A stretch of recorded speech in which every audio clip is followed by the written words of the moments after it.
Hello everyone. आप सभी का फिर से स्वागत है। ये घटना चक्र पॉलिटी का डिस्कशन है जिसमें आज का टॉपिक है संविधान संशोधन। काफी महत्वपूर्ण टॉपिक है। सबसे पहले इस टॉपिक को डिस्कस करेंगे, इसके बाद इस पर आधारित अब तक जितने भी प्रश्न पूछे गए उन सभी प्रश्नों को एनालिसिस करेंगे। डिस्कशन को स्टार्ट करने से पहले मैं बता दूं कि इसका पीडीएफ अवेलेबल है। अगर आपको पीडीएफ चाहिए तो Telegram channel, Telegram quiz group या चैनल के कम्युनिटी बॉक्स में जाइए, वहां पर इसके रिगार्डिंग में इंफॉर्मेशन को अपडेट कर दिया गया है। तो चलिए स्टार्ट करते हैं। देखिए, अगर बात करें तो कोई भी संविधान कितना भी सोच समझ कर क्यों न बनाया जाए, उसमें जो है समय और काल एवं परिस्थितियों के अनुसार, समय और परिस्थितियों के अनुसार संशोधन करना ही पड़ता है। भारतीय जो संविधान है नम्यता और अनम्यता का मिश्रण है। इसमें संशोधन का प्रावधान किया गया है। भारतीय संविधान के भाग 20 के अंतर्गत अनुच्छेद 368 में संसद को संविधान संशोधन की शक्ति प्रदान की गई है। भारतीय संविधान में 3 प्रकार से संशोधन किया जा सकता है। तो किस किस प्रकार से? तो साधारण बहुमत के द्वारा, विशेष बहुमत के द्वारा और विशेष बहुमत तथा राज्यों के अनुमोदन से। संविधान में संशोधन के लिए विधेयक संसद के किसी भी सदन में प्रस्तुत किया जा सकता है। संविधान संशोधन विधेयक भारतीय संसद के दोनों सदनों के द्वारा अलग अलग विशेष बहुमत से पारित होना आवश्यक है।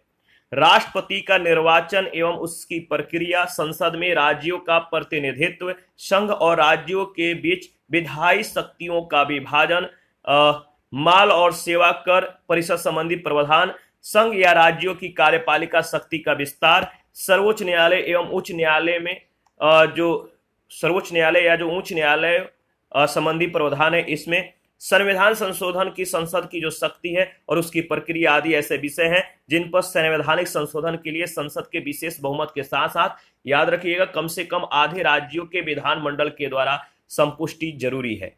संविधान के अनेक उपबंधों में संसद दोनों सदनों के साधारण बहुमत से संशोधन कर सकती है। इसमें नए राज्यों का प्रवेश या गठन, नए राज्यों का निर्माण और उसके क्षेत्र सीमाओं या संबंधित राज्यों के नाम में परिवर्तन, राज्यों में विधान परिषदों का सृजन या समापन आदि शामिल है। ये व्यवस्थाएं अनुच्छेद 368 के प्रयोजनों के लिए संविधान का संशोधन नहीं समझी जाती है। भारतीय संविधान के प्रथम संशोधन 1951 के द्वारा संविधान में 2 नए अनुच्छेद 31 क और 31 ख तथा 9वीं अनुसूची को जोड़ा गया। 42वें संविधान संशोधन अधिनियम 1976 को लघु संविधान कहा जाता है। तो ध्यान में रखना है, पूछा भी गया है कि लघु संविधान किस संशोधन को कहते हैं, तो 42वें संविधान संशोधन अधिनियम 1976 को। संविधान के 52वें संविधान संशोधन अधिनियम 1985 के द्वारा किसी दल के निर्वाचित सदस्यों के दल बदल पर रोक के लिए प्रावधान किए गए हैं। यानी जो दल बदल पर रोक के लिए जो संविधान संशोधन हुआ था 52वें, याद रखिएगा। 61वें संविधान संशोधन अधिनियम 1988 के द्वारा मतदाता की आयु 21 वर्ष से घटाकर 18 वर्ष कर दी गई। तो मतदाता की आयु घटाने का जो संविधान संशोधन है वो कौन सा है, तो 61वां। 86वें संविधान संशोधन अधिनियम 2002 के द्वारा जोड़े गए नए अनुच्छेद 21 क में 6 से 14 वर्ष के सभी बच्चों के लिए निःशुल्क और अनिवार्य शिक्षा का अधिकार उपबंधित किया गया है। ये जितने भी संशोधन अभी तक हम लोगों ने डिस्कस किया है, सभी से प्रश्न पूछे जा चुके हैं, काफी बार पूछे गए हैं, तो याद रखिएगा। 91वें संविधान संशोधन अधिनियम 2003 के द्वारा अगर बात करें तो मंत्री परिषद के आकार को सीमाबद्ध करते हुए केंद्र में प्रधानमंत्री और राज्यों में मुख्यमंत्री सहित मंत्रियों की कुल संख्या लोकसभा या विधानसभा की सदस्य संख्या के अधिकतम 15% जो है निर्धारित की गई है। 69वें संविधान संशोधन यानी 69वें संविधान संशोधन अधिनियम 1991 के द्वारा दिल्ली को राष्ट्रीय राजधानी क्षेत्र का दर्जा दिया गया। तो पूछा भी गया है ये प्रश्न कि राष्ट्रीय राजधानी क्षेत्र दिल्ली को किस संविधान संशोधन के अंतर्गत जो है मतलब कि इसका दर्जा दिया गया था, तो 69वें यानी 69वें संविधान संशोधन 1991। 97वें संविधान संशोधन अधिनियम 2011 के द्वारा सहकारी समितियों को संवैधानिक दर्जा प्रदान किया गया है। ये भी प्रश्न पूछा जा चुका है। 100वां संविधान संशोधन अधिनियम ये भारत बांग्लादेश सीमा समझौता के क्रियान्वयन से संबंधित है। 101वां संविधान संशोधन अधिनियम 2016 ये जीएसटी से संबंधित है। तो याद रखिएगा, ये भी प्रश्न काफी इंपॉर्टेंट है।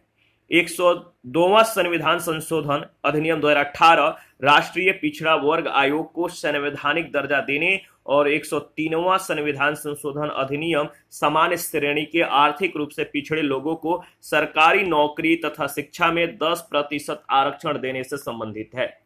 104वें संविधान संशोधन अधिनियम 2019 के द्वारा अनुच्छेद 334 में संशोधन कर अनुसूचित जातियों और अनुसूचित जनजातियों के लिए लोकसभा और राज्य विधानसभाओं में सीटों के आरक्षण की अवधि को 10 वर्ष और आगे बढ़ाया गया है, और जबकि एंग्लो इंडियनों के मनोनयन की व्यवस्था की अवधि को आगे अब नहीं बढ़ाया गया, जिससे उनके लोकसभा में राष्ट्रपति के द्वारा और विधानसभा में संबंधित राज्यपाल के द्वारा मनोनयन की व्यवस्था संविधान के प्रारंभ के 70 वर्ष बाद यानी 2020 से निष्प्रभावी हो गई है।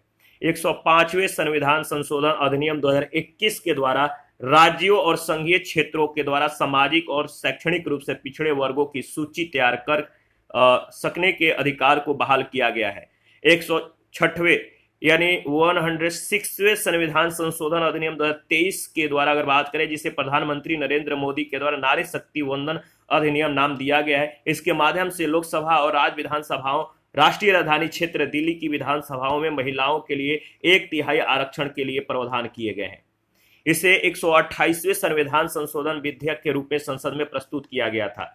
याद रखिएगा, महिलाओं के आरक्षण से संबंधी ये प्रावधान इस संशोधन अधिनियम के लागू होने के बाद की पहली जनगणना के सुसंगत आंकड़े प्रकाशित होने के बाद इस उद्देश्य से किए जाने वाले परिसीमन के बाद ही प्रभावी होंगे। संविधान की आधारभूत संरचना यानी बेसिक स्ट्रक्चर के सिद्धांत का अर्थ है कि संविधान में कुछ लक्षण ऐसे मूलभूत हैं जिन्हें संशोधन के द्वारा समाप्त या परिवर्तित नहीं किया जा सकता। आधारभूत संरचना के सिद्धांत का जो प्रतिपादन है सर्वोच्च न्यायालय के द्वारा केशवानंद भारती केस 1973 में किया गया। तो जो बेसिक स्ट्रक्चर है इसका प्रतिपादन कब हुआ? तो केशवानंद भारती बनाम केरल राज्य 1973। पहला प्रश्न कथन ए कह रहा है कि अनुच्छेद 368 के अंतर्गत संसद संविधान के किसी भी भाग में संशोधन कर सकती है। कारण, संसद भारत की जनता के द्वारा निर्वाचित उच्चतम विधायी संस्था है। कौन सा कथन सही है आपको बताना है। तो देखिए, अगर बात करें तो इसमें जो सही है वो बताइए। तो इसमें ए ऑप्शन सही है, ए और आर दोनों सही है। आर ए की सही व्याख्या है। तो याद रखिएगा, अनुच्छेद 368 के अनुसार इस संविधान में किसी बात के होते हुए भी संसद अपनी विधायी मतलब कि जो संविधायी शक्ति है इसका प्रयोग करते हुए इस संविधान के किसी उपबंध का परिवर्तन या निरसन के रूप में संशोधन इस अनुच्छेद में अधिकथित प्रक्रिया के अनुसार कर सकेगी। ठीक है। संसद भारत की जनता के द्वारा निर्वाचित उच्चतम विधायी संस्था है। इसी कारण संविधान में संशोधन का यह अधिकार संसद को प्राप्त है। प्रश्न संख्या जो सेकंड है, निम्न विधेयकों में से किस एक का भारतीय संसद के दोनों सदनों के द्वारा अलग अलग विशेष बहुमत से पारित होना आवश्यक है? बताइए, निम्न विधेयकों में से किस एक का भारतीय संसद के दोनों सदनों के द्वारा अलग अलग विशेष बहुमत से पारित होना आवश्यक है? इसका सही जवाब क्या होगा आपको बताना है। तो देखिए, अगर बात करें तो इसका सही जवाब हो जाएगा सेकंड प्रश्न का जो सही ऑप्शन है वो है आपका संविधान संशोधन विधेयक यानी डी ऑप्शन। संसद की संविधान संशोधन की जो शक्ति है और उसके लिए प्रक्रिया जो है संविधान के अनुच्छेद 368 में वर्णित है। अनुच्छेद 368 के अनुसार अगर बात करें तो संविधान संशोधन विधेयक का भारतीय संसद के दोनों सदनों के द्वारा अलग अलग विशेष बहुमत से पारित होना जो है मतलब कि आवश्यक है। यानी कुल सदस्यों के अलग मतलब कि आधे से अधिक और उपस्थित तथा मतदान करने वाले सदस्यों के 2/3 बहुमत से इसका पारित होना जरूरी है। थर्ड नंबर है, भारतीय संविधान में किस अनुच्छेद के प्रावधानों के अंतर्गत संशोधन किया जा सकता है? भारतीय संविधान में किस अनुच्छेद के प्रावधानों के अंतर्गत संशोधन किया जा सकता है? तो इसका सही जवाब हो जाएगा अनुच्छेद 368 के तहत ऑप्शन ए बिल्कुल सही जवाब। आगे बढ़ते हैं। प्रश्न संख्या 4 है, भारत के संविधान के किस अनुच्छेद में उसके संशोधन की प्रक्रिया दी गई है? भारत के संविधान के किस अनुच्छेद में उसके संशोधन की प्रक्रिया दी गई है? तो अनुच्छेद 368 के तहत संशोधन की जो प्रक्रिया है इसमें वर्णित है। प्रश्न संख्या 5 है, संविधान में संशोधन की पहल की जा सकती है। संविधान में संशोधन की जो पहल है की जा सकती है, तो याद रखिएगा संविधान में संशोधन की जो पहल है संसद के किसी एक सदन में की जा सकती है। तो डी ऑप्शन बिल्कुल ही करेक्ट ऑप्शन है। भारत के संविधान में संशोधन की प्रक्रिया को संसद के किसी भी सदन यानी राज्यसभा या लोकसभा में इस प्रयोजन के लिए विधेयक जो है पूरा स्थापित करके प्रारंभ किया जा सकता है। इसका उल्लेख संविधान के अनुच्छेद 368(2) में किया गया है। संशोधन के लिए प्रत्येक सदन के सदस्यों के विशेष बहुमत की आवश्यकता होती है। भारत के संविधान में संशोधन की प्रक्रिया को दक्षिण अफ्रीका के संविधान से लिया गया है। 6 नंबर है, भारतीय संविधान में संशोधन के लिए विधेयक लाया जा सकता है। भारतीय संविधान में संशोधन के लिए विधेयक लाया जा सकता है किसमें? या तो लोकसभा में या तो राज्यसभा में, यानी दोनों में से किसी भी सदन में। C option. 7 नंबर है, निम्नलिखित कथनों पर विचार कीजिए। भारतीय संविधान में कोई संशोधन लाने का उपक्रमण किया जा सकता है। भारतीय संविधान में कोई संशोधन लाने का उपक्रमण किया जा सकता है। इसमें से कौन सा ऑप्शन सही है आपको बताना है। देखिए इसमें अगर बात करें तो लोकसभा और राज्यसभा, यानी डी ऑप्शन, पहला और दूसरा, ध्यान में रखिएगा। प्रश्न संख्या 8 है, भारत के संविधान के अनुच्छेद 368(2) के उपबंधों के तहत यदि कोई विधेयक भारत की संसद के द्वारा पारित होने के पश्चात राजस्थान विधानसभा के पास संकल्प के द्वारा अनुसमर्थन के लिए आता है तो क्या होगा? अगर बात करें तो आता है तो विधानसभा संकल्प जो है पारित कर सकती है, ठीक है। विधानसभा संकल्प अस्वीकार कर सकती है, या ऐसे संकल्प में कोई संशोधन प्रस्तावित नहीं किया जा सकता, यानी इसका सही जवाब हो जाएगा ए, बी और सी, डी ऑप्शन। भारत के संविधान के अनुच्छेद 368(2) के परंतु के उपबंधों के तहत वर्णित संविधान के कतिपय प्रावधानों में संशोधन करने के लिए विधेयक के भारत की संसद के प्रत्येक सदन के द्वारा अपेक्षित बहुमत से पारित होने के बाद उसे राष्ट्रपति की अनुमति के लिए प्रस्तुत किया जा सकेगा, ठीक है। देखिए प्रस्तुत किए जाने से पूर्व यह आवश्यक है कि कम से कम आधे राज्य विधानमंडल के द्वारा उस विधेयक को अनुसमर्थित किया जाए, यानी राष्ट्रपति के सामने पेश करने से पहले यह मतलब कि जरूरी हो जाता है कि कम से कम आधे राज्य जो है आधे राज्य विधानमंडलों के द्वारा उस विधेयक को अनुसमर्थित किया जाए। आधे राज्य यदि विधेयक को अपनी संतुति दे देते हैं तो औपचारिकता पूरी हो जाती है। राजस्थान विधानसभा समेत कोई भी विधानसभा संकल्प को पारित कर सकती है, राजस्थान विधानसभा समेत। इसलिए देखिए राजस्थान का यहाँ पे जिक्र इसलिए है, क्यों है? क्योंकि अगर बात करें तो इसमें जो है मतलब कि जो पूछा गया था भारतीय संविधान के मतलब कि पूछा किया गया था भारतीय संविधान के अनुच्छेद 368 के उपबंधों के तहत यदि कोई विधेयक भारत के संसद के द्वारा पारित होने के पश्चात राजस्थान विधानसभा के पास, तो राजस्थान यहाँ पे जिक्र है, इसलिए यहाँ पे जिक्र किया गया है कि राजस्थान विधानसभा समेत कोई भी विधानसभा संकल्प को पारित कर सकती है या अस्वीकार कर सकती है। ऐसे संकल्प में विधानसभा के द्वारा कोई संशोधन प्रस्तावित नहीं किया जा सकता। प्रश्न संख्या 9 है, भारतीय संविधान के अनुसार निम्न विषयों पर संवैधानिक संशोधन के लिए कम से कम आधे राज्यों के विधानमंडल के द्वारा संपुष्टि आवश्यक है। भारतीय संविधान के अनुसार निम्न विषयों पर संवैधानिक संशोधन के लिए कम से कम आधे राज्यों के विधानमंडल के द्वारा संपुष्टि आवश्यक है। तो देखिए संविधान के संघीय प्रावधान, ठीक है, इसमें जो सही है कौन सा मतलब कि सही है आपको बताना है। तो इसमें जो सही है संविधान के संघीय प्रावधान, सर्वोच्च न्यायालय के अधिकार और संविधान संशोधन की प्रक्रिया, पहला दूसरा तीसरा, यानी ऑप्शन ए।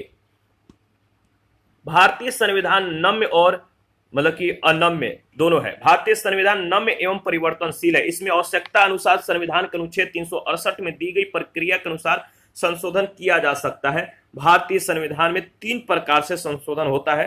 पहला साधारण बहुमत के द्वारा। कैसे? तो संविधान में कुछ प्रावधान है, साधारण बहुमत के द्वारा किसी संविधान में संशोधन मतलब कि हमारे संविधान में संशोधन करने के लिए जो जरूरी है कि संविधान में कुछ प्रावधान किए गए जिन्हें संसद साधारण बहुमत से संशोधन कर सकती है, ठीक है। इस प्रकार के संशोधन को क्या कहते हैं? इस प्रकार के संशोधन को अनुच्छेद 368 के प्रयोजनों के तहत संविधान का संशोधन नहीं माना जाता है। यानी राज्यों के नामों और परिवर्तनों में मतलब कि राज्यों के नाम और सीमाओं में परिवर्तन करने के लिए या नए राज्यों का निर्माण करने या राज्यों में विधान परिषदों को सृजित करने या समाप्त करने के लिए राष्ट्रपति, राज्यपाल या उच्चतम न्यायालय एवं उच्च न्यायालयों के न्यायाधीशों के वेतन में वृद्धि या कमी करने वाले संशोधन आदि ये सभी साधारण बहुमत से किए जाते हैं। विशेष बहुमत के द्वारा अगर बात करें तो अनुच्छेद 368(2) की प्रक्रिया के तहत संसद अपने प्रत्येक सदन के विशेष बहुमत यानी कुल सदस्य संख्या के बहुमत और उपस्थित तथा मत देने वाले सदस्यों के 2/3 बहुमत से विधेयक पारित करके संविधान के अधिकांश अनुच्छेदों में संशोधन कर सकती है। तीसरा, विशेष बहुमत और राज्यों के अनुमोदन यानी आर्टिकल 368(2) के परंतु के अनुसार संविधान में प्रावधान ऐसे हैं जिनमें संशोधन करने के लिए संसद के विशेष बहुमत के साथ साथ कम से कम आधे राज्यों के विधानमंडलों का अनुमोदन प्राप्त करना जरूरी है। जैसे कि राष्ट्रपति का निर्वाचन, उसकी प्रक्रिया, संघ और राज्यों के कार्यपालिका शक्ति का विस्तार, उच्चतम न्यायालय तथा उच्च न्यायालय संबंधी प्रावधान, संसद में राज्यों का प्रतिनिधित्व, संविधान संशोधन की संसद की शक्ति और उसकी प्रक्रिया, संघ और राज्यों के बीच विधायी शक्तियों का विभाजन, 7वीं सूची में वर्णित सूचियों की प्रविष्टि, माल और सेवा कर परिषद संबंधित प्रावधान आदि। प्रश्न संख्या 10 है, निम्नलिखित में से कौन कौन से विषय हैं जिन पर कम से कम आधे राज्यों के विधान मंडलों के अनुसमर्थन से ही संवैधानिक संशोधन संभव है। निम्नलिखित में से कौन कौन से विषय हैं जिन पर कम से कम आधे राज्यों के विधान मंडलों के अनुसमर्थन से ही संवैधानिक संशोधन संभव है। तो इसका सही जवाब हो जाएगा राष्ट्रपति का निर्वाचन। इसके बाद अगर बात करें तो संसद में राज्यों का प्रतिनिधित्व और इसके बाद 7वीं अनुसूची में कोई भी सूची, संघ सूची, राष्ट्र सूची या जो मतलब कि समवर्ती सूची है।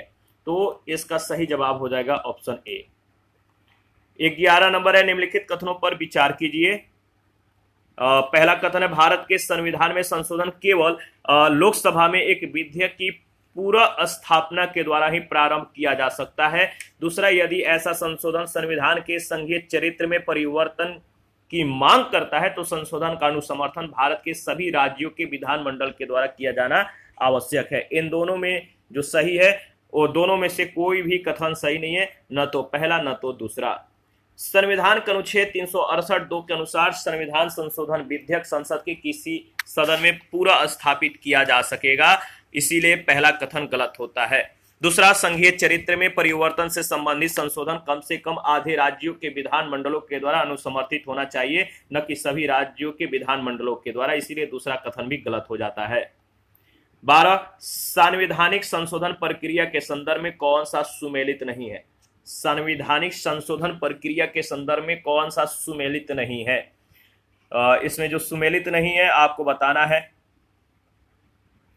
तो देखिए, अगर बात करें तो इसमें जो छठा यानी राष्ट्रपति का कार्यकाल, केंद्र और राज्यों के बीच विधायी शक्तियों का बंटवारा और संसद में राज्यों का प्रतिनिधित्व, ये जो है मतलब कि संविधान संशोधन प्रक्रिया के संदर्भ में सुमेलित नहीं है। तो सही जवाब हो जाएगा 6ठा, 7वां और 8वां डी, चौथा, 5वां और 6ठा डी ऑप्शन क्या था, बाय मिस्टेक देख लेते हैं।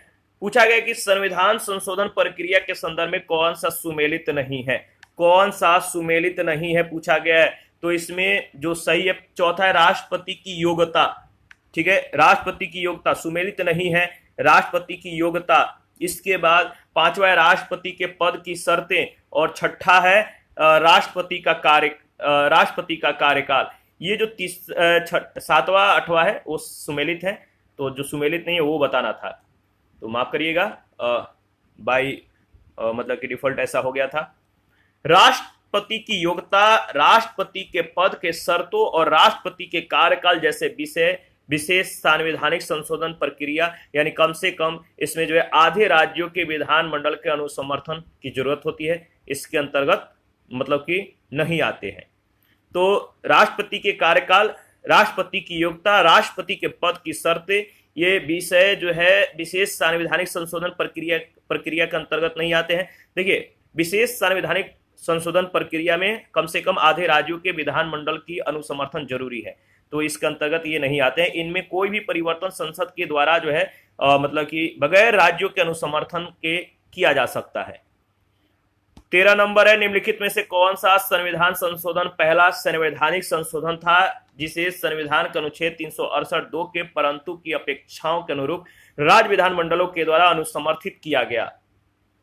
निम्नलिखित में से कौन सा संविधान संशोधन पहला संवैधानिक संशोधन था जिसे संविधान के अनुच्छेद 368(2) के परंतु की अपेक्षाओं के अनुरूप राज्य विधानमंडलों के द्वारा अनुसमर्थित किया गया? तो याद रखिएगा, तृतीय संशोधन संविधान संशोधन 1954, सी ऑप्शन। इसके बारे में अगर बात करें तो भारत के संविधान के अनुच्छेद 368 में संविधान का संशोधन करने की जो संसद की शक्ति है उसके लिए प्रक्रिया का उपबंध किया गया है। अनुच्छेद 368(2) के परंतु के अनुसार संविधान के निम्नलिखित उपबंध हैं।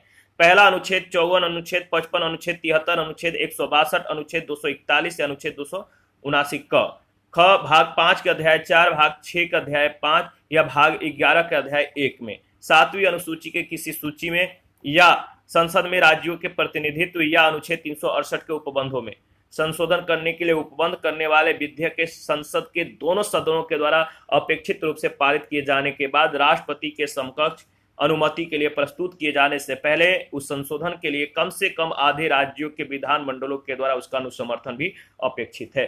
तृतीय संविधान संशोधन अधिनियम 1954 के द्वारा 7वीं अनुसूची की सूची 3 की प्रविष्ट 33 में संशोधन किया गया है, जो कि अनुच्छेद 368(2) के परंतु के अधीन पहला संशोधन था।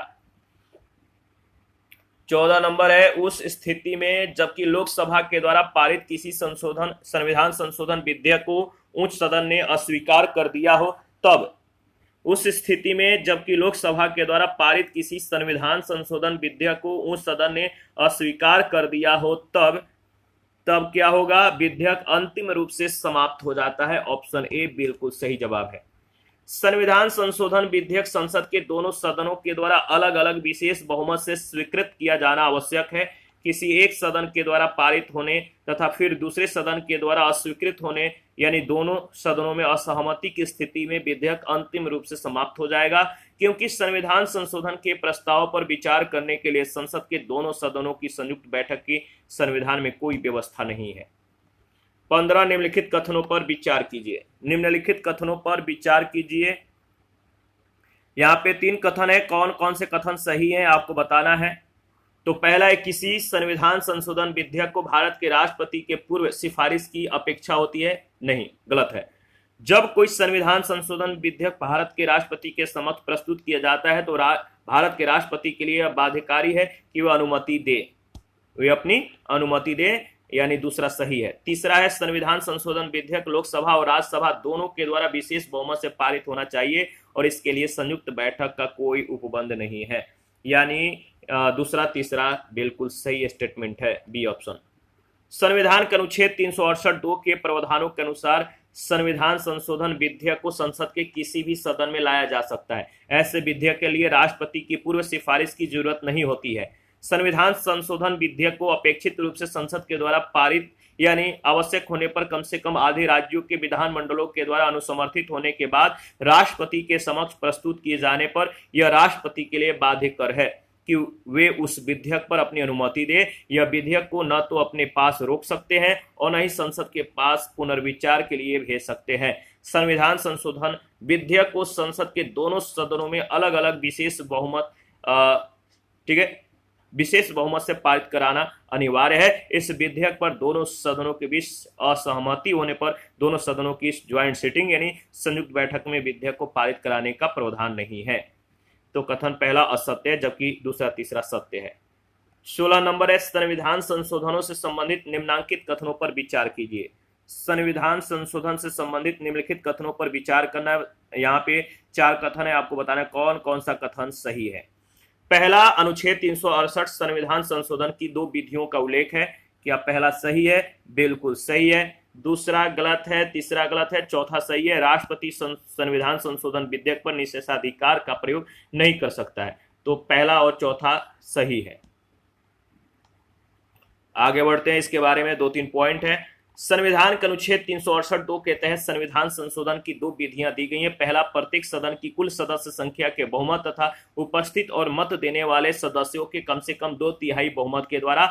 दूसरा, इस प्रकार पारित संशोधन विधेयक के कम से कम आधे राज्य विधानमंडलों के अनुसमर्थन के द्वारा।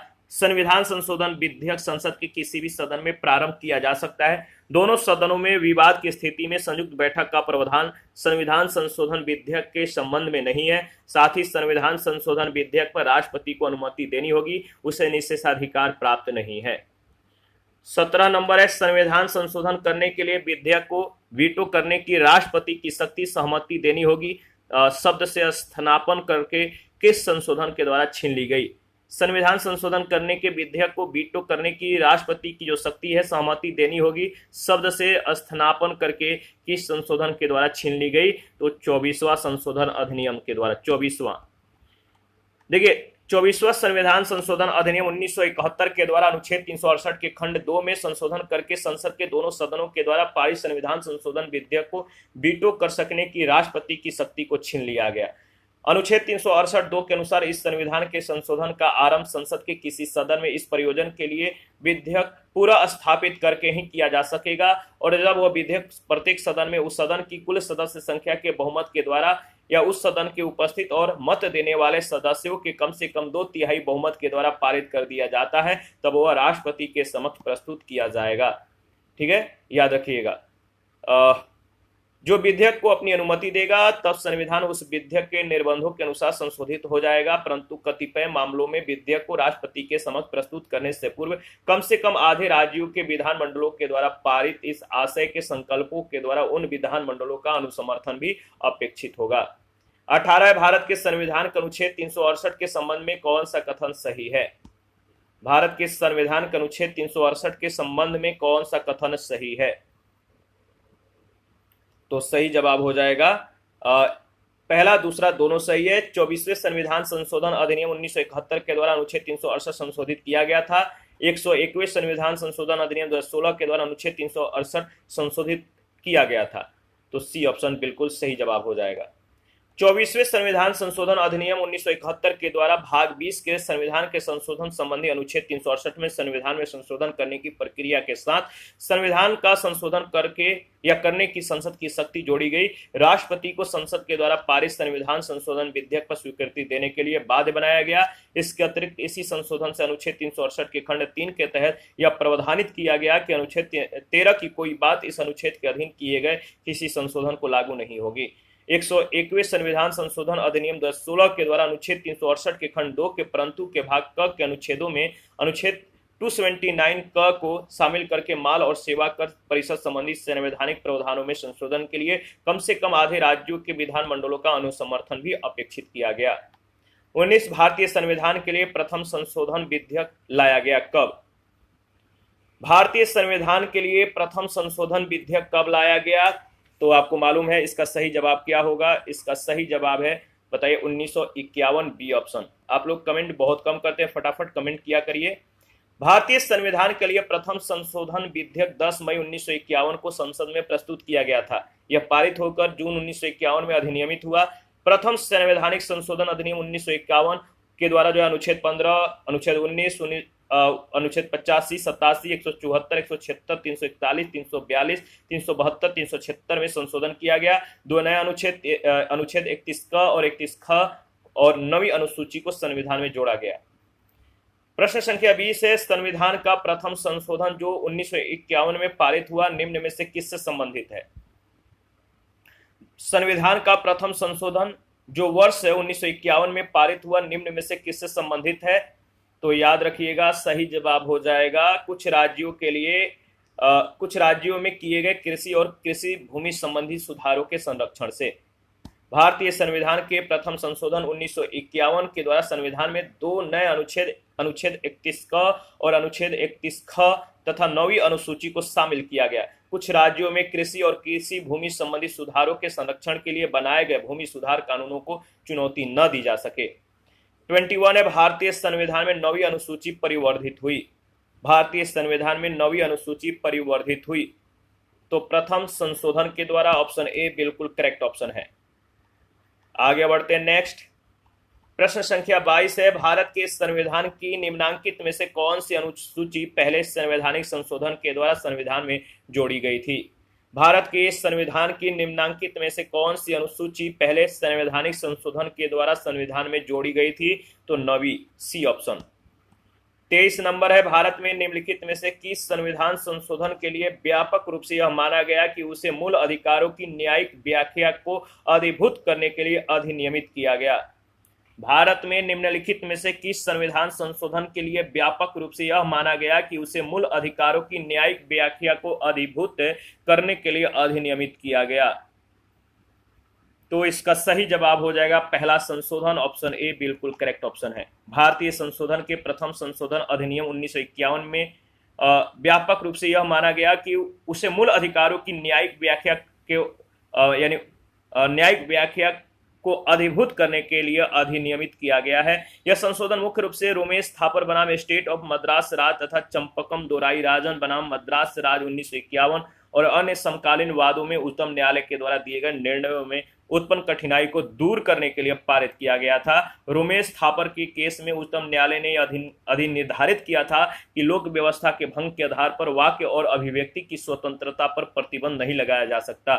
इस संशोधन अधिनियम के द्वारा किए गए प्रमुख संशोधनों में अनुच्छेद 19(2) में लोक व्यवस्था, विदेशी राज्यों के साथ मैत्रीपूर्ण संबंध और अपराध उद्दीपन को वाक्य एवं अभिव्यक्ति की स्वतंत्रता पर निर्बंधन के आधार के रूप में जोड़ा गया।